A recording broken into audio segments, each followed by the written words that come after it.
어린 학생들도 예견한 서구권들의 무제한 중공 투자 결과가 오늘날 일어나고 있다.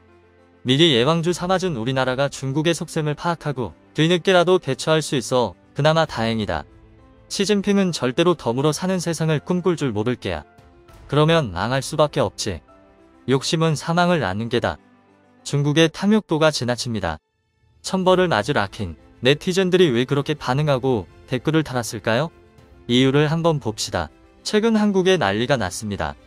LG에너지솔루션 공모주 청약에 엄청난 인파가 몰려든 것입니다. 국내 매체들에 따르면 전체 주문 규모만 해도 1경 5,203조 원에 육박하는 엄청난 규모라고 하는데요. 이는 전례가 없을 정도로 어마어마한 규모입니다.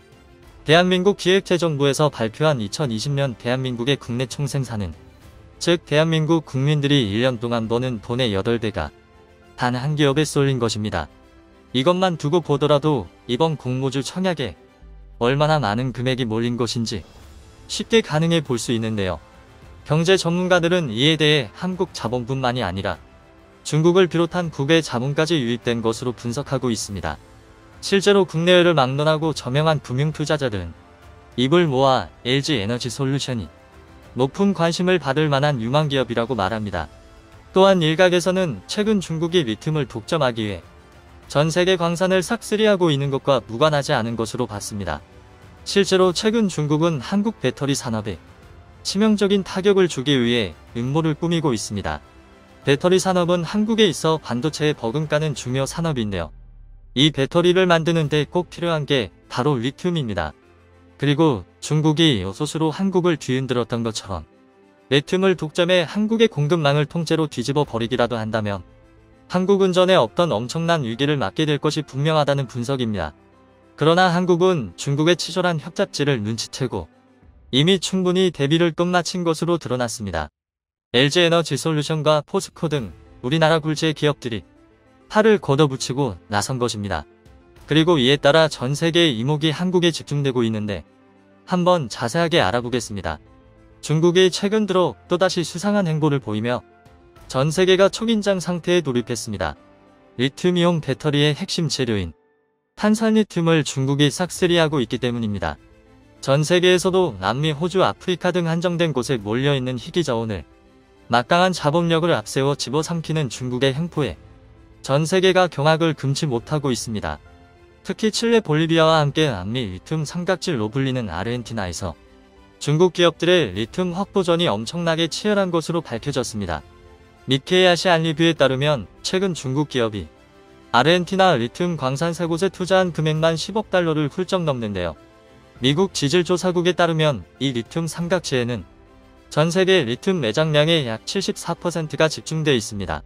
그러니 중국이 눈에 불을 켜고 달려드는 것이죠. 또한 트레이딩 이코노믹스 집계에 따르면 30일 중국에서 배터리 극탄산 리튬 현물 가격은 톤당 26만 8한화로 약 5천만 원을 기록했습니다. 리튬 값이 작년보다 477%로 수직으로 상승한 것입니다. 중국에도 리튬 자원 자체는 풍부하지만 염소 추출 과정이 복잡하고 품질이 낮기 때문에 수입에 의존해 왔습니다. 그런데 여기에서 가장 중요한 것은 현재 대한민국 또한 수산화 리튬을 전량 수입에 의존하고 있다는 점입니다. 만약 리튬을 완전히 장악한 중국이 한국에 갑질을 행사한다면 한국은 눈을 시퍼렇게 뜬 채로 핵심 산업인 배터리 산업을 홀라당 날려버릴 수도 있다는 우려 섞인 분석도 나오고 있는 상황입니다. 하지만 중국의 협잡질이 하루 이틀 일이 아니었던 만큼 한국은 이에 대한 대비를 차근차근히 해오고 있었습니다. 한국광물공사와 포스코는 2010년 볼리비아 리튬 추출 기술을 세계 최초로 성공시켰습니다. 그리고 이를 바탕으로 2018년 아르헨티나의 리튬 개발 사업에 진출했는데요. 이 사업에서 포스코는 아르헨티나의 옴브레 무에르토 함수호를 인수했습니다.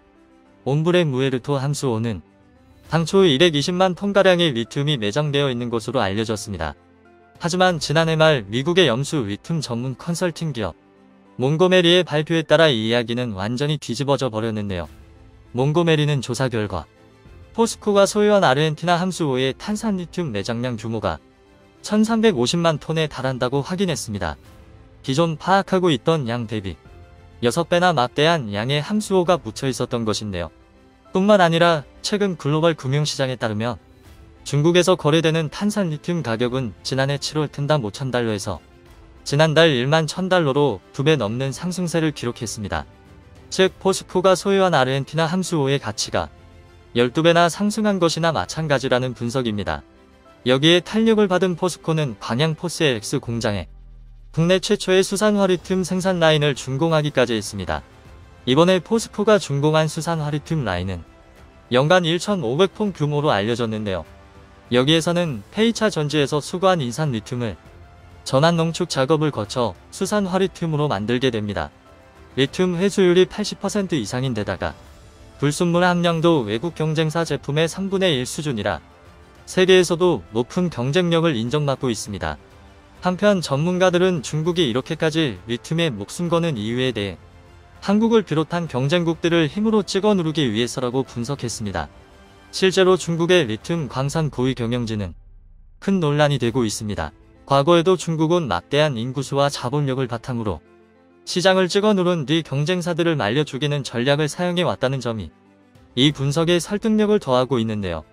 글로벌 에너지 컨설팅 기업 우드 맥켄지의 배터리 원재료 연구 디렉터는 이전 사이클에서처럼 리튬 가격이 폭락할 가능성은 없다며 여기에 중국이 리튬을 독점하게 된다면 그 가격이 얼마나 더 될지 예상조차 할 수 없는 상황입니다.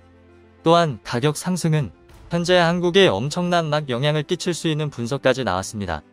리튬 가격 상승에 따라 배터리 가격이 올라버린다면 현재 미국 내 전기차 기업들과 한국 배터리 기업들의 협력이 흔들릴 수 있다는 것인데요. 이에 따라 한국뿐만 아니라 미국 기업들조차 잔뜩 촉각을 곤두세우고 있습니다. 하지만 배터리 산업을 장악하겠다는 야망을 꿈꾸던 중국은 한국에서 전해진 한 소식의 경악을 금치 못했습니다. 한국이 최근 호주에서 배터리 핵심 소재인 리튬 정광을 확보하는 등 원자재 공급망 다변화에 나섰기 때문이었습니다. 이에 따라 중국의 표정이 잔뜩 일그러졌는데요. 100%에 육박하는 배터리 소재 대중 의존도를 해결하기 위해 LG에너지솔루션이 나섰습니다. 라이온타운과 2024년부터 5년 동안 리튬 정광 70만 톤을 공급받는 해제 테이크 계약을 체결했습니다. 리튬 정광은 전기차 배터리 핵심 소재인 수산화리튬의 원재료입니다. 또한 해제 테이크 계약은 광산에서 생산되는 산출물의 일정량을 장기적으로 시장가로 매입한다는 계약을 뜻하는데요. LG에너지솔루션은 첫 해에 10만 톤을 공급받고 이후 4년간 매년 15만 톤을 공급받는 것으로 최종 협의했다고 밝혔습니다. 또한 이 계약은 향후 5년 더 연장할 수 있습니다. 즉 한국의 리튬 정광을 10년이나 고정적으로 공급받게 되었다는 것인데요. 이에 따라 배터리 시장을 완전히 장악하겠다는 중국의 야망은 산산조각으로 박살 나버렸습니다. 리튬 정광 70만 톤으로는 수산화리튬 10만 톤을 생산할 수 있습니다. 그리고 이는 500km 이상 주행할 수 있는 전기차 배터리를 250만 개를 생산할 수 있는 어마어마한 양입니다. 그런데 한국의 독주는 여기서 끝나지 않았습니다.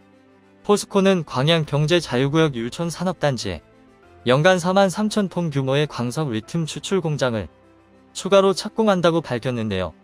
포스코는 광양제철소 내에서 데모 플랜트를 2년 이상 운영한 경험을 바탕으로 이미 리튬 생산 노하우와 전문 인력 양성 등의 역량을 확보했다며 자신감을 내비쳤습니다. 2030년까지면 22만 톤의 리튬 생산 체계를 구축한다고 밝혔는데요.